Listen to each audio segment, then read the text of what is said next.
were those of playing games with my family.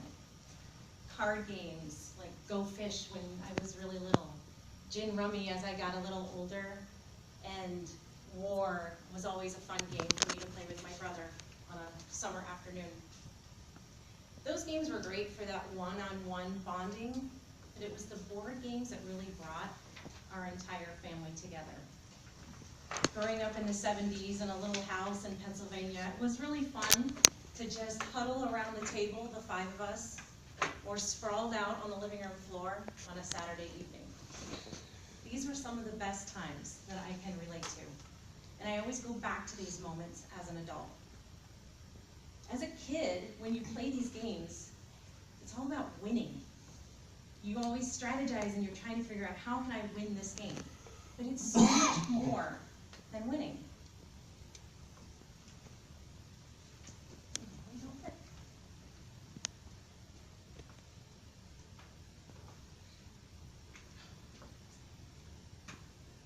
I apologize. Can you hold my time for a minute?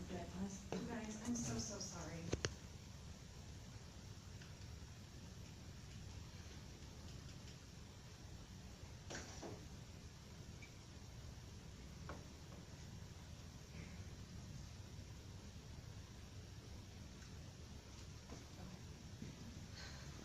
A study by PBS said that games are great for motor skills. And you think about these card games that you're playing with your family, the dexterity that you get when holding and dealing the cards and shuffling the cards.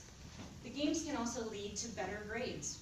You're interacting, you're moving your mind, you're always engaging yourself to do something. And the games, they help you solve problems. You're always figuring out how to get from point A to point B. You're always strategizing. Game night is family bonding night, and games are fun for everyone. A Hasbro survey done a few years ago said that 76% of the families wish they spent more family time together. This would be quality time, unplugged from our devices. And 61% saying it's hard to disconnect from those devices. We have so many things in our faces these days with our televisions, our computers, our iPads, the cell phones. Everybody's engaged with what's happening right in front of them, and they're not connecting with their families. 91% of the families play together. They have a positive mood boost. So it is really good to get everybody around feeling good and have that laughter. It really engages your entire family and connects everyone. They also asked the parents what they were hoping their children were learning from all of this interaction while they were playing these games. And when you see the things up here like teamwork and communication, problem solving, and strategy, these are all skills we learned as a kid, and we can integrate them into our world today. We use them here in Toastmasters, we use them in our departments, we just use them in daily life. So playing games really promotes skills that you're going to have for a lifetime. Hasbro also said the best time for arranging a family game night is between 5 and 7 p.m. This is usually the times when people have already maybe had their dinner or preparing dinner. The family is usually together around this time. So this is a perfect opportunity, if you don't already have a family game night, to start to integrate it into your weekly or maybe even your daily routines. And here's what some people are saying about a family game night. An article on thestar.com, they were saying that it helps kids with their reading and their vocabulary. Dr. Christine Carter said it's like that hidden veggie. So you can sneak it in there, and the kids don't realize that they're actually learning what they're playing. So I thought that was a really cute quote that I would include in this. And then Connections Academy, they said it helped the kids to promote their critical thinking skills. You think about when you were playing Mousetrap and all these other board games, Monopoly. These were great games. They really engaged your mind. And these are the benefits to playing family games as a unit. They're cheap.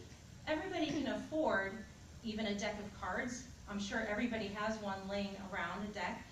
We've all got Candyland maybe busted out. It's not too,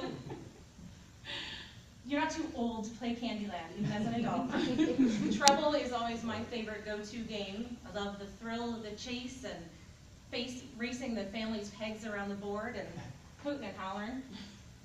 And games are great because they're suitable for all ages. You can bring in your entire family.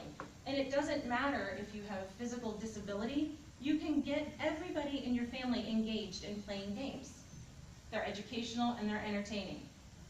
Depending on the crowd, most times when you're playing a game, everybody's laughing, they're talking and having a good time.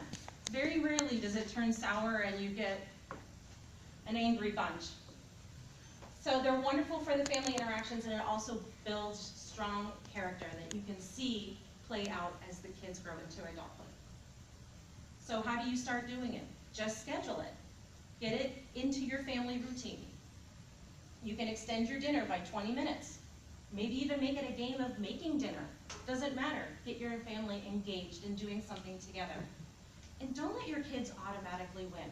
When you do that, you're not setting them up to learn how to be a good sport if they lose, how to be a good sport if they win, how to learn how to strategize. It's very important that they learn these skills because they are skills they'll have for a lifetime. And remember to incorporate everybody. Bring everyone in.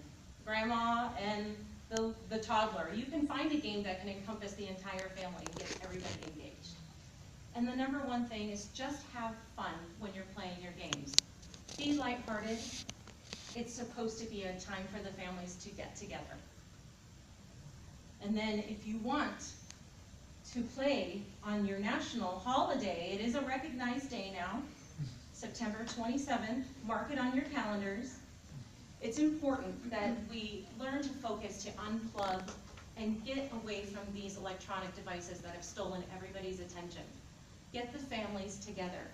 Metaphorically, everybody wins.